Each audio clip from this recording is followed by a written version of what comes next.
Yes, we are on. We are ready to go. So you can All right. just start wherever wherever it starts for you, and I take Yeah. notes as we go, and I'll kind of ask questions and all the things. So All right. So first, if I start coughing, I apologize. I got COVID about 5 years ago and messed up my lungs. So I cough a lot, but I have some water. Hopefully, praying that doesn't happen. But if it does, well, just forewarning yeah, you and apologizing. it's okay. No So apology needed. mm, my name is Keith. I am a certified peer recovery coach. I work for a regional recovery hub, and the name of the place is Wabash Valley Recovery Center. We serve 10 counties in West Central Indiana. I actually, I'll get into my story more, but I actually live in Illinois, but work um, in Terre Haute. That's where the recovery center is located. We cover 10 counties. There, every county in Indiana is covered by a recovery hub. We're all peer recovery coaches, but we have other programs that we do as well. I am like I said, certified peer recovery coach too, which is just like more education, more supervised hours. I have endorsements in forensic support, which is more education to better help those that are incarcerated. I have a mental health endorsement and a gambling endorsement. I am also a MRT facilitator. MRT is moral recognition therapy, really big The here in MRT Indiana. class. MRT is MRT? it's like what really got me started on the path of actually changing my thinking. It really is. Oh, I had been clean for a little while, but I wasn't in recovery, you know what I mean? And yep. I ended up going to jail just on some like a probation violation. It wasn't like I wasn't using or anything, but just some and and I went to and while I was there, I ended up taking an MRT class, and it was the first time that I really like put anything into it. You know what I mean? Like it was the pictures. That's what got me is drawing them little pictures, So on and the little picture. yeah, and I So like they start with them. yeah, and I Yep. don't know what it was about them, but that just I don't know.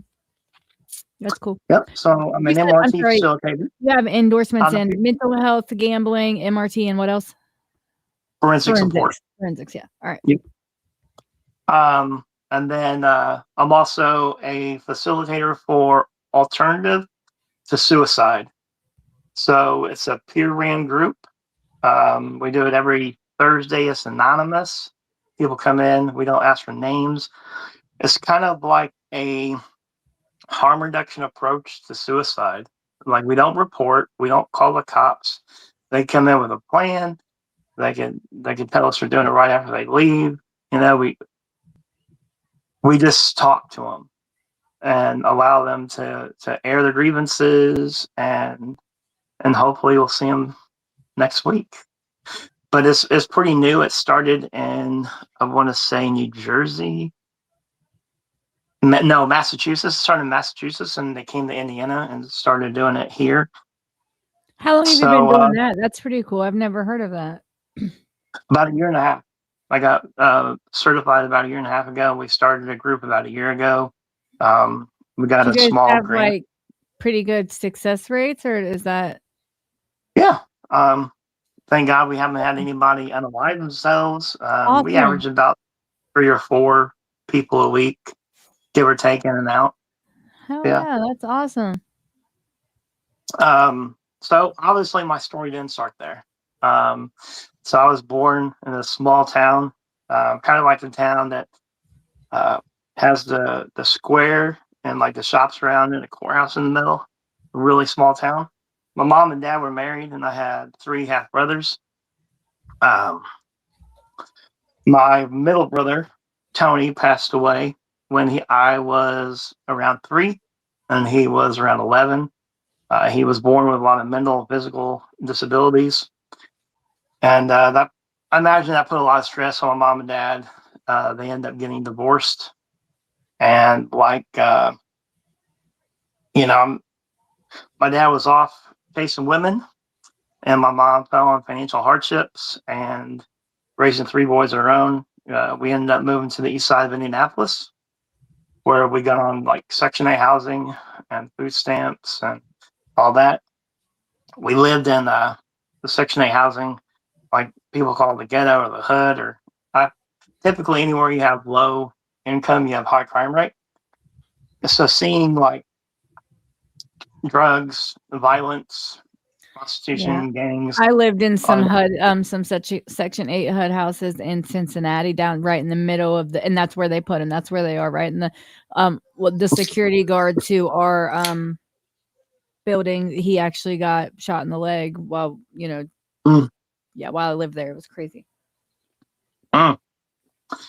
Yeah, I've seen my neighbor, she shot her husband, um, right in front of, like, she he was running from her and she shot him right in front of our house. Yeah, but seeing that, that's just the way I thought the world was. I didn't know any different. Um, it was about the second grade.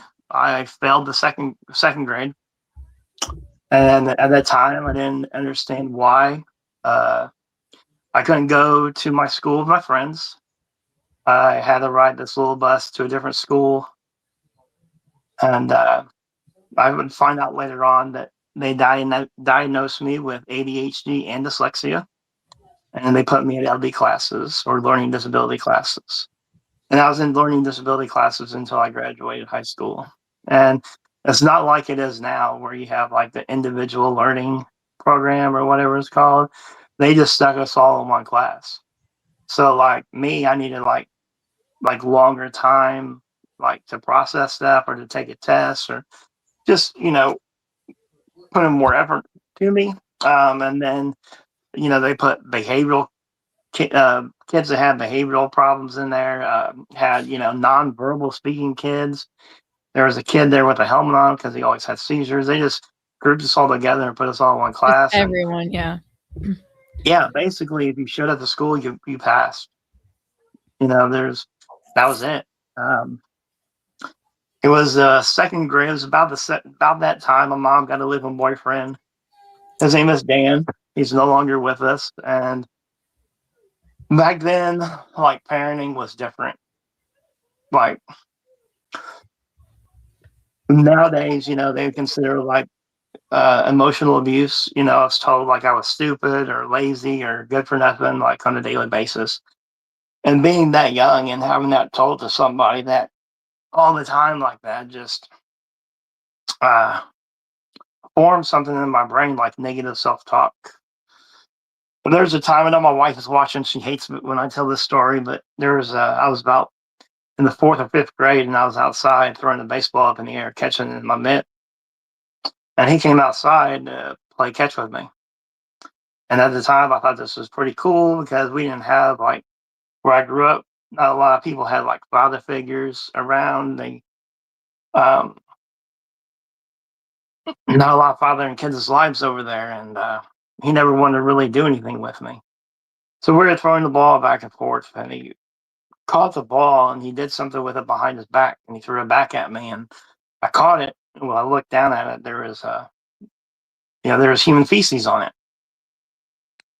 and I looked down at it, and like tears were streaming down my cheeks. And I looked up, and he was laughing as he went back inside, and that's how I felt. Like I felt just exactly what was on that ball, just like human excrement. And that's when like the I'm mad light went right out. now. I know why your wife don't like that story. That God, that's awful. And like kids have light. Um, Kids have a light in them, and that's when like that light was burnt out for me. There were some days when I formed a lot of depression, a lot of anxiety issues, and became a real big introvert. Um, some days it was just like staying in my closet just to stay away from him, or just to not feel like the world was so big, just like hiding in my closet for some reason. But um, I watched my brother freebase cocaine the first time when I was about 8 or 9, and around 11 or 12, I started watching porn, and porn was a big addiction for me for a really long time. Um, that led, me not knowing how to love myself, not uh, knowing how to love somebody else. And MRT actually uh, showed me that I looked for women who had codependency issues because I could easily manipulate them and control them, not physically, but mentally.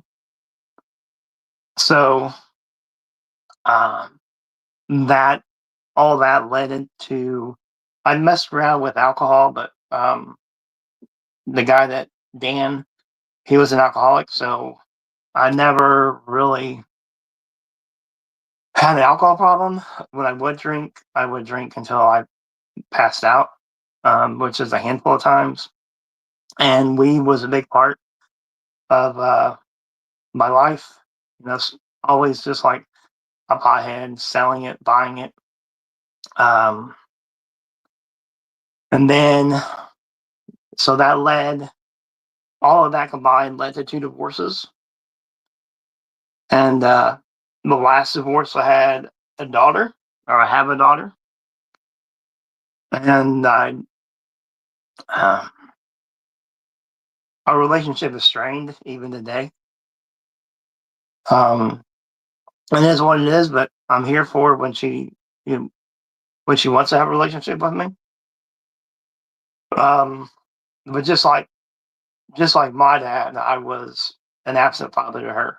I mean, honestly, through the divorce, and once we got separated and divorced, I didn't fight for her hard enough, and I just let it be okay.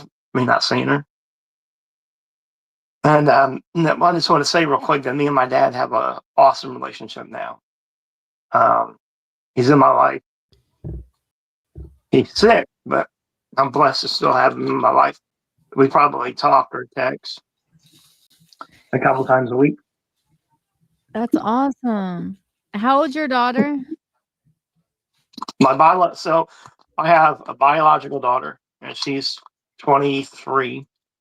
I have an adopted daughter. My wife, I adopted two of her kids, and then I have a stepdaughter, and then I have like I don't know, another stepdaughter, I guess, and we have her son. He calls me Pap Pap here because she just had a baby girl today, just like an hour ago.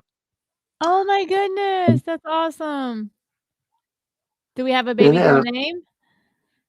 Uh, what is it? I know my wife's watching. Scarlet. Yeah. Scarlet. Oh, I love Right. that. So pretty. And so um, I was. Where was I? Um, Your dad, you're talking about, you said yeah, you and my your dad have daughter. a good relationship now. You talked about your daughter. Yeah, and if I reach out to her, she'll reply, but I won't hear any contact from her. Like, no Merry Christmas, no Happy Birthday. I told her Happy Birthday. Our birthdays were like 8 days apart. She said thanks, but nothing towards me, and nothing really I can do about it. I'm just sure that I'm here for her. Um, I was single for a while, and then I met my wife. Uh, we dated. We ended up breaking up. We ended up getting back together and got engaged and then got married a year later. While we were first dating, I had a really nasty infection and had to have like an emergency surgery. And after that, I got on hooked. I got a prescription of opiates, and I got hooked on those really bad. And that's what really grabbed a hold of me. For once, if I wasn't high for a short period of time because of the weed, for once, so the negative self-talk like stopped in my head when I took them, when I overused them. Um, I was always that person that said I never had a problem because they're legal. I was getting prescriptions for them. I mean, Right. but I was lying to doctors and going to ERs to get them. This was before the internet, so everything wasn't connected like it is now. I remember going into one ER and then knowing that I was pill shopping and I had an abscess, and that's what I told him I was going for in my mouth. He said, "I'll write you a description on if I could, bust an abscess in your mouth." And I said, "Okay." So no Novocaine, no nothing. He took a razor blade and a scalpel and cut that abscess open. And I thought it was worth it just to get my prescription. Um, it was July 2nd. It was a really sunny day, warm. I remember this day to a T. I worked in downtown Indianapolis as a cook. I went to the ER, got a prescription, um, took the entire bottle on my way to work, ended up passing out. My coworkers and my friends ended up getting me into my car, where I ended up driving home, but I have no recollection of how I got home. The next memory I have is me waking up on the 4th of July yelling at my wife because she wanted me to get up and watch fireworks with the kids. Now, this entire time, I'm not working, I'm not doing nothing. I'm somewhat watching the kids because I am abusing pills while I'm watching them. Um, she's working tons of hours in the job she's working at to provide for us. Is this the Uh, wife that your current wife now? yep. Yes. And um,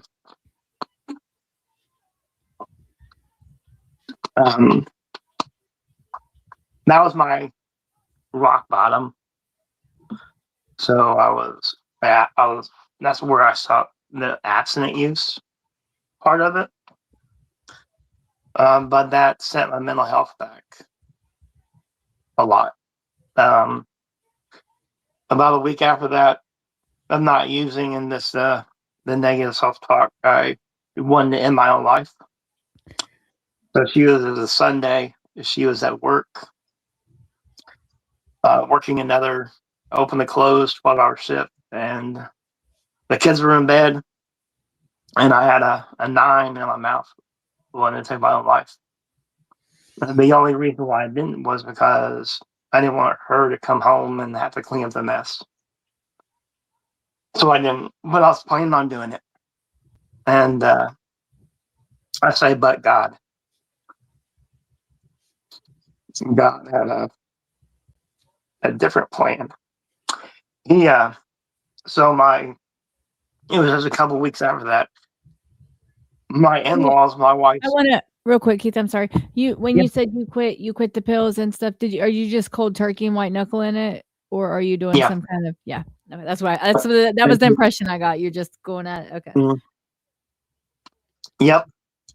Didn't do anything else, just stopped. Um, so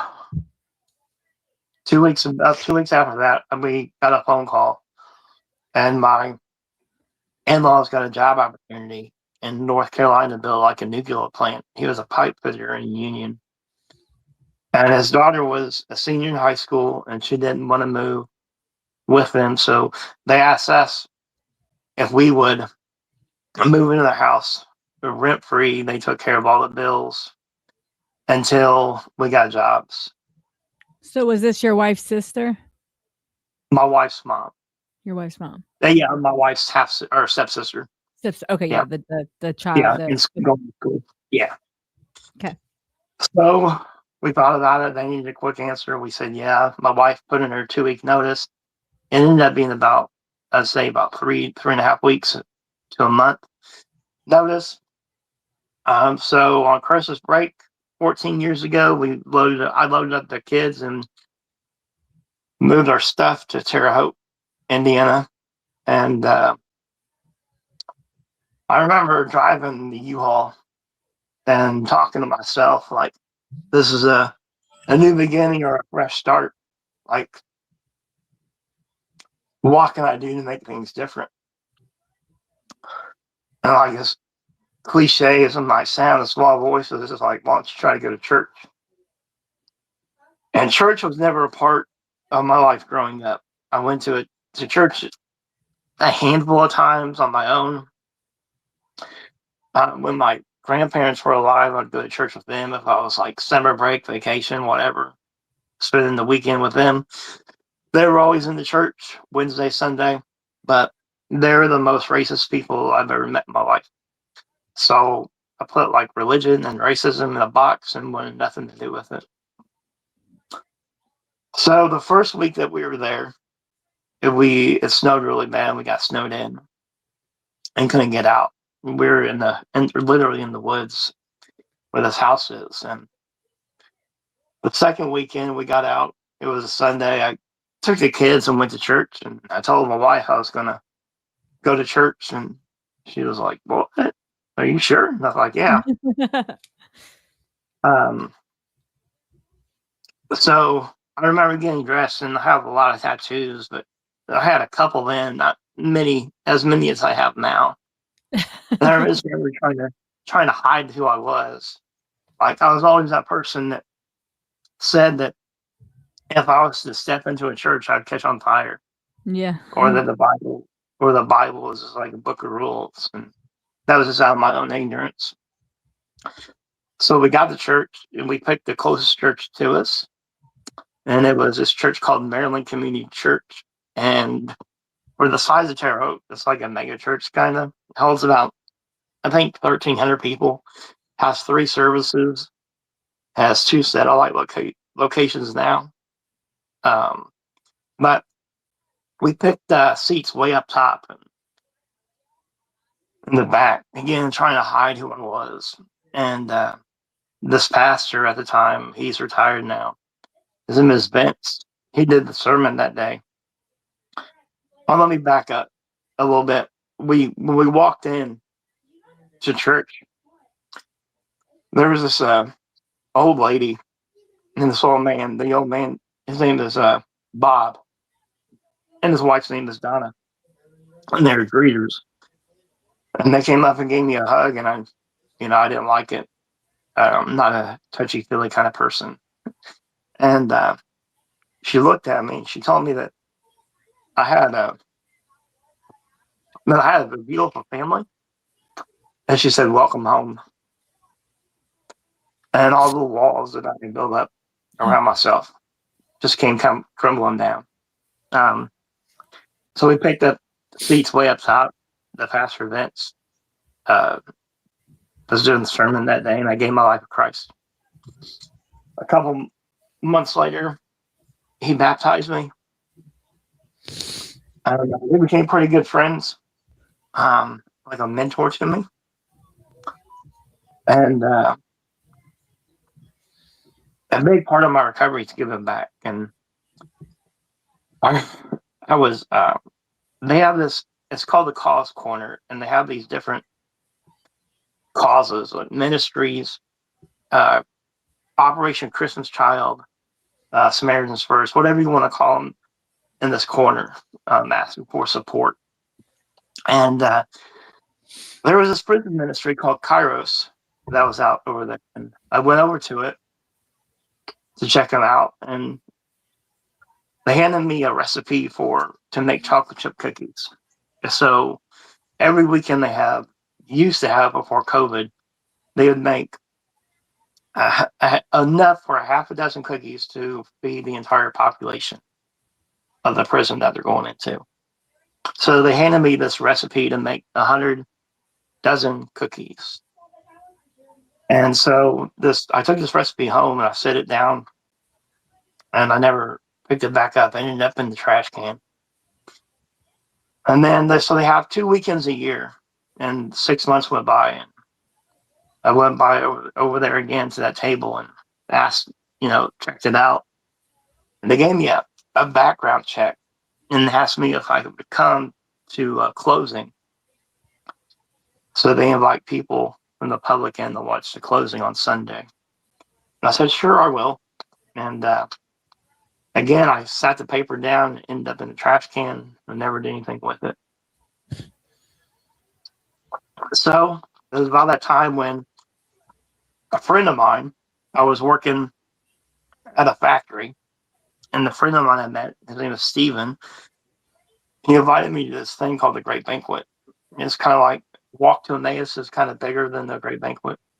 Um, it's a 4-day weekend, kind of like a spiritual retreat.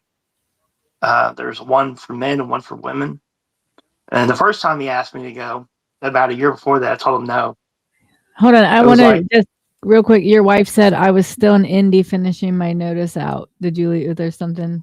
Was she? Where was she not with you at this point? yeah, when I went to church, she wasn't with us. She was still in Indy. Yep. Oh, oh, so she didn't come with you right at the first when you first moved, like when you first Yeah. got there. Okay, all right, gotcha. Yeah. Yeah. She was still in Indy, and we went to church on our own. It was just me and the two of the, or me and the three girls, and then her half sister or her How did stepsister. she take that? Like when you called her that day and you said not only did you go to church, but that you got saved. Like, I don't really remember, honestly. I think she's just surprised and shocked. She's like, oh, okay. She's a believer. Her whole family is. But I she can tell you as well as I can. There's a difference between knowing Christ and then following Christ. And she knew Christ, but she wasn't following. She wasn't following him yet, and that makes sense. So yeah, I went on the first time he told me. I told him no. You can't drive there. You have to be driven there. It's kind of like in the middle of the woods. You can't have your cell phone. I was like, no, it sounds like a cult. I'm not going. So the second time he asked me, I said, yeah, I'll go. And I went, and I prejudged the whole weekend. I looked at these people. They weren't like me. They're farmers. At this time, we were living in Paris, Illinois. They're farmers and old, and I didn't have any connection with them at all. And the first guy that got up was a pastor, and he did this talk on priorities. First thing he says is, I've been a pastor for 40 years, and I've struggled with pornography for 40 years. This is what this pastor said. And I'm like, oh, okay. You got my attention now. So I went on the weekend and I heard this word for the first time called agape. It's called this agape love. It's like the love that God has for us. It's a love that we don't earn, and there's nothing we can do to so bad that He doesn't love us. And at the end of the weekend, they ask you two things. And all these people from the community that have been through the weekend come to like this graduation or the closing ceremony, and you get up there, and they ask you two things. And they ask you, what did you learn, and what are you going to take back with you?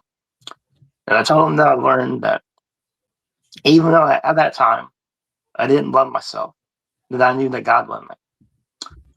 And what I was going to do with that was I was going to take the gospel and tell people that society has turned away about this agape love that God has for us all. So didn't really know why I said it, just thought it, felt it in my heart, said it, went back to church. The prison ministry is there. It's prison ministry that I'm talking about is Kairos prison ministry. Your writing notes is Kairos, Kairos. And I didn't even go over to the table. I stayed away from it. I was like, nope, I'm not even doing it this time. So we take our seats, and on the announcements on the big screen there at our church, at the church I was attending, it says Kairos needs male volunteers to go into Putnamville Correctional Facility. I said, okay. So I felt this pull that I never felt before. And I fought that for 4 weeks. I was there for a month. And then the fifth week, the new month, it wasn't there anymore. The announcement wasn't there anymore. The poll wasn't there anymore. So I got connected with Vince, the pastor there. They got me connected with the weekend leader, and I told my wife, I was like, I think I'm going to do this Kairos thing. And she said, well, she says, about time. And they have meetings, and you have to make a certain amount of meetings. And they told me if I made the rest of the meetings, that I would be able to be on the weekend. And that was Kairos number 13 at Putnamville Correctional Facility. And they just finished up in the fall, Kairos number 26. And I haven't missed a weekend since. So I served on 14 weekends in a row. I served in every position. I've been on their board. Um, Once I was a weekend leader, I there always is a halt. To put on the weekend, you have to have ordained clergy, and there's always a battle to get ordained clergy for the weekend. So I went to seminary school. I got ordained, and now when I serve on the Kairos weekend, I can only serve as clergy because it's lay led. So Kairos is um, worldwide. They're in over almost 600 prisons. In Indiana, they're in 16 prisons. They're in, I believe, 6 continents. And it's 4 days, uh, Thursday, Friday, Saturday, Sunday, where we go in. We tell the gospel through talks and meditations and song. We used to bring in food and cook for them. My wife, the weekend that I led, my wife had her and a couple of friends and 2 inmates cook the entire weekend for us inside the facility. Um, I've seen amazing. The reason why I go back is because my life changed on my first weekend, number 13. They have a special ceremony where they give you this rice paper, and it's about forgiveness, and they tell you to write people's names that you need to forgive. So I put Dan's name first. And then they have a pastor get up and say some stuff about forgiveness, and they have a bowl of water, and they have 2 other people that are serving on either side of him, on both sides of him. And you go up there and you drop this list into this water, and it disappears because it's rice paper. And then they tell you that, you know, it's forgiven, that, as far as the east is from the west, God forgets it. So, and then your hands are washed from it. And I just felt such a relief. It's such a weight lifted off of me through that. So that's why I always go back. And I've seen amazing things happen. I've seen Satanists um, give the life of Christ. I've seen people announce um, being Wiccans and um, renounce that and give the life of Christ. It's amazing things. And, shout out to my family and my wife. Without them, I wouldn't be able to do it. Because my kids are out of the house now, but I miss so many things in my family doing that. Um, the second weekend 14, the second weekend I served on, the Thursday that I went in, my wife was going in to have back surgery.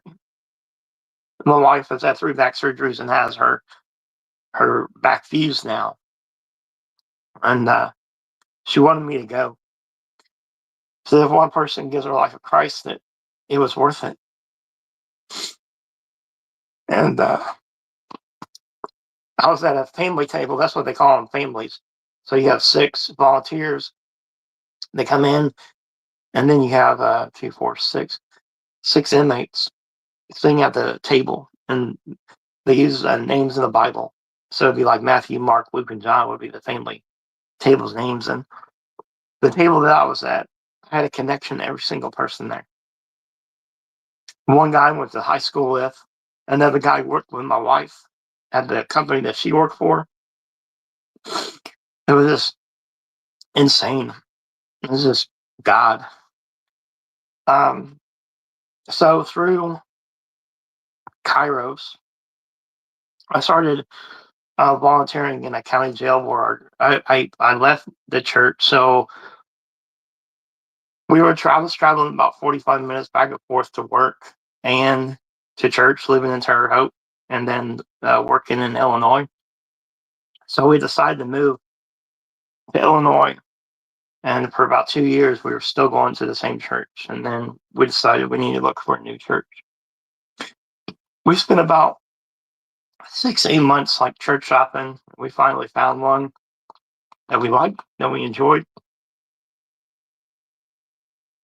and through the church and through my experience at Kairos, I started serving in the county jail there in Clark County. And me and my wife would do it together. We'd go in and pray for inmates and talk to them about Jesus. And I, we furnished the whole jail with Bibles. And then COVID hit. I got sick, and that shut that down. And then Vince, that pastor, was retired now. And he asked me if I've ever thought about going into the USP. A USP is a maximum security prison, federal prison. And he said it's a lot different than, Putnamville is a level 2, 3. So you have level 1, which is like low, low. You have level 2, 3, which is like 20 year or 10 years or less to get out. And then you have like level 4, which is like max, super max. And that's the state level. And he said it's a much different population than that. This is a federal maximum security prison. That's called the Life Connections Program. And you go in twice a month.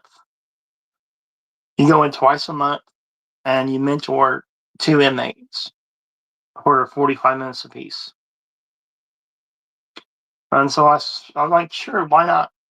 So I started doing that, and I go now. I've been doing it for a little over 2 years now, where I go in every other Tuesday. I met guys that are never getting out of prison. They're doing life. I've met. I was teaching a recovery addiction class later on, and there volunteering doing that. And I met a guy in that that had 2 life sentences plus 60 years. He was in the cartel, Hispanic gentleman. He was flying heroin into the United States. They RICO act him, charged him with 7 murders. And yeah, it can be a scary place, but I thought that God put me there. And if God put me there, then I believe that He had my back, has my back. That's what'd you say? 2 life sentences and 60 years? Yeah. It's crazy. I want Yep. real quick. You're getting a lot of love over on our TikTok over here. Just people, you're amazing. A lot of shout outs. People saying they're crying. You got me. Let's see. I just saw something. Oh, someone said they were locked up there. I don't know which one they were talking about that you mentioned, but they were locked up somewhere that we talked about. Yeah, that's a lot of time, Chrissy. Yep. You're getting so much love and support. I love it. And your wife, Awesome. of course, she's over here in the YouTube comments. Appreciate it. And then so I'm still doing that, and I was working at a factory making headlights for different car companies. And don't get me wrong, this company is a great company. I made a lot of money. I was able to support my family when my wife couldn't, when she was dealing with her back. Amazing insurance, but I was working literally 5 days a week, 12 hours a day, 5 days a week, and then like 8 on Saturday. So I was like, working myself to death. And it started to change me as a person. I was I was one way at home and one way at work and one way at church. I was a really nasty person. Just so tired. I was going to bed at 7 o'clock in the morning or 7 o'clock at night, getting up at 2:30 in the morning, going to work at 3, working until 3:30 in the afternoon, like every day. So I started looking for another job, and with me doing the seminary thing, I thought what about like chaplain? Like that sounds pretty cool, but uh, I just nothing ever fell into place. And I said, okay, so what about recovery? And there was a place in Charleston, Illinois, called Our House, and put in several applications there and never heard anything back. And so then we have a place called HRC, which is kind of like they have a little recovery thing, but it's more mental health and like job training, and put application in there. And I had an interview, and I walked into the interview, and this lady that was interviewing me was sitting across from me. She said, "I know you." And I said, "Well, this isn't going to go very well, no, is it?" And it didn't. I didn't get the job, and I was like, "Okay, it looks like I'm going to be here for the rest of my life." So I kind of gave up. I was scrolling Facebook one day, and Wabash Valley Recovery Center was hiring, and they're looking for people to go in a program, a grant funded program in Indiana called IRACS. I don't know what the acronym stands for, but and so I emailed the director and sent her my resume, told her about my experience at Kairos and the Life Connections program at the USP, and she interviewed me and she gave me the job. Um, but we didn't get the grant, so that grant was pulled from us. There was a whole bunch of backstabbing going on. Um, I don't want to really get into that and disclose that, but there was some shady stuff going on where 3 people left and started something else into the jail first, and the state wouldn't pay for dual services. So that grant was pulled from us, but she seen something in me, and she kept me, and I was first doing an Inspire program where I go into the county. My main thing was going into the county. We're all peer recovery coaches first. And what that means is basically we're a recovery hub. So we're kind of like a one stop shop for recovery resources. We don't have like inpatient beds or anything like that. But if someone comes in and they want a 28-day program, we try to get them into that program, into that detox or into a inpatient. If they don't have insurance, we try to So work with our so insurers. I have so what you're saying is like that you guys, you're not actually like a treatment center at all. You kind of like a resource, like you connect them and help them find what they need. That is awesome. Yeah. Okay. Like, Wow, love that. I wasn't really sure what a recovery hub was. Oh, so they sorry. don't have like, if they don't have insurance, we work with our insurance navigator to get them insurance. And we get them in a 28-day program, or if they're looking for sober living, we try to get them into a sober living. We actually have funds through like fundraisers that we do to pay for people's first week, and then we're into a sober living. And we help once they get out of the 28-day program. We work with them through like motivational interviewing, like SMART goals, just to further their recovery and like a ongoing plan. Um, and then we have other stuff that we do. We have which I currently work in is community outreach, which is basic because of the politics now and the government and wording. We can't say harm reduction. We have to say community outreach. So basically, it's harm reduction. We pass out supplies. We have everything in our office to pass out to people to use safely, besides needles and the substance itself, because needles are still prosecuted the counties that we work in, so we don't Mm. carry needles. But everything else we have for them to safely use, and uh, the end goal really is to build community, build relationships, and when they want recovery, they know where they can go, where they're not going to be judged. I love that. Your wife said you're her favorite. Your boss, I guess your boss, he said he's her favorite. What Love she that. says. Um, we have another program called Clear, which is Choose Law Enforcement Recovery.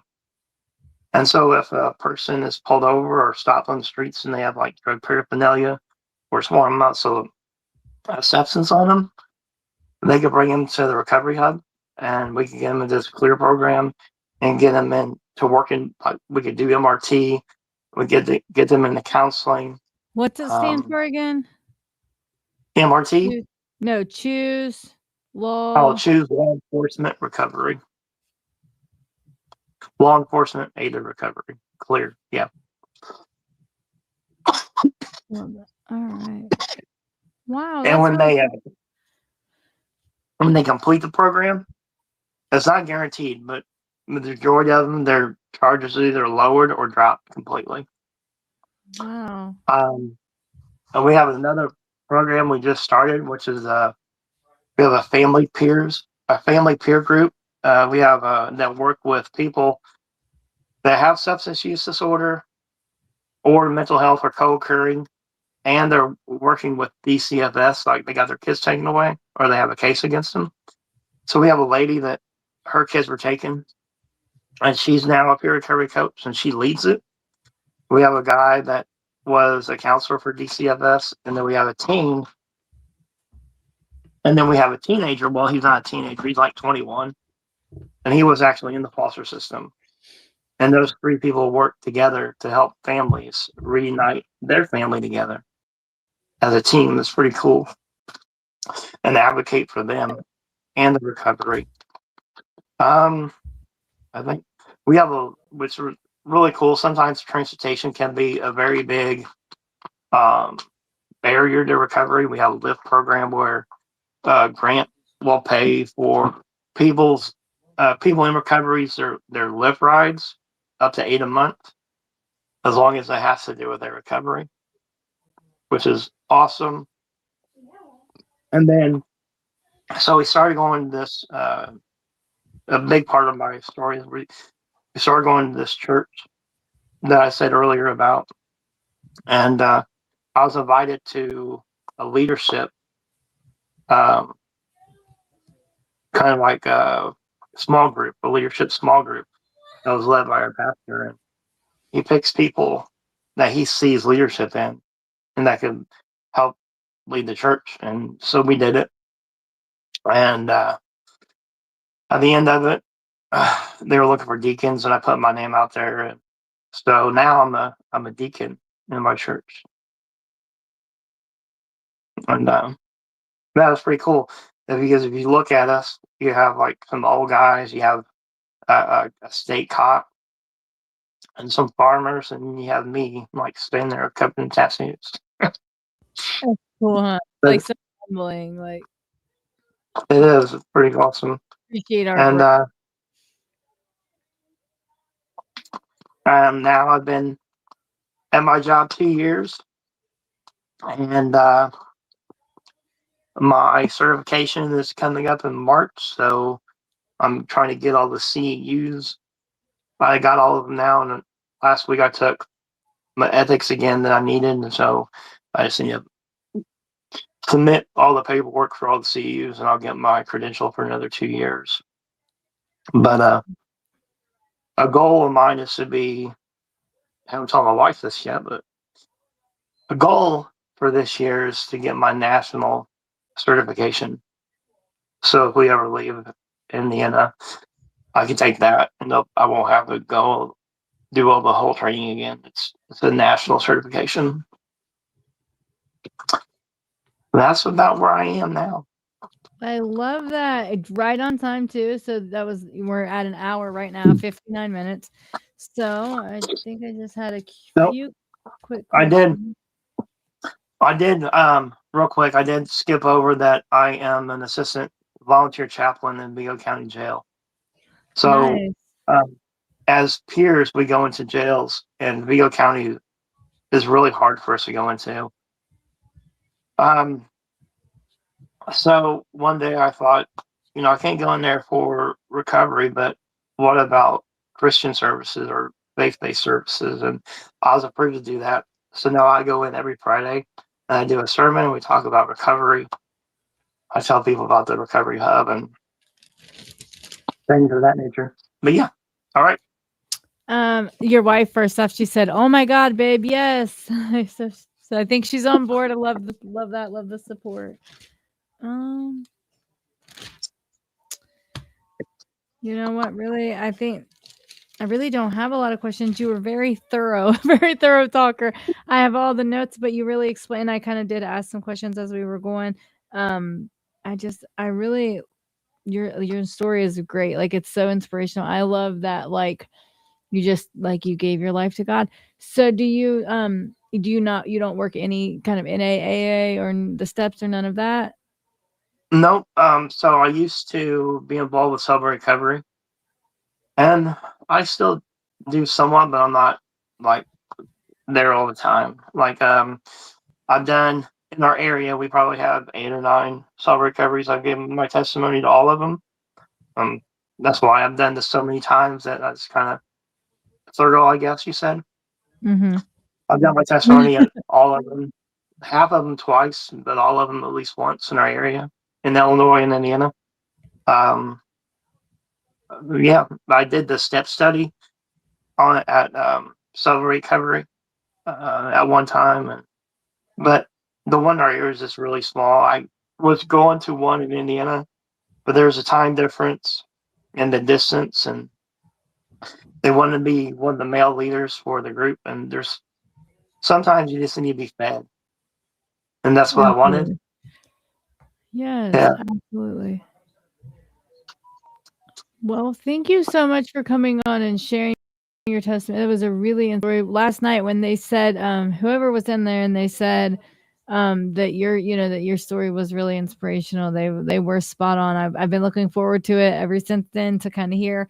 I really didn't know anything about you until now today. Like I know you've been in the groups a little bit and I know that you had some good words and good advice and things, but I didn't know, obviously didn't know all of this. So I'm super I love, and that's why I really love I'm really liking, like I've loved all of the podcast guests that I've had. All of them have been amazing, but I'm really liking that like people from the TikTok platform are coming over here because now like I'm kind of really getting to know the people that I'm like hanging out with every day. And, I'm on 4 times a day and all this stuff.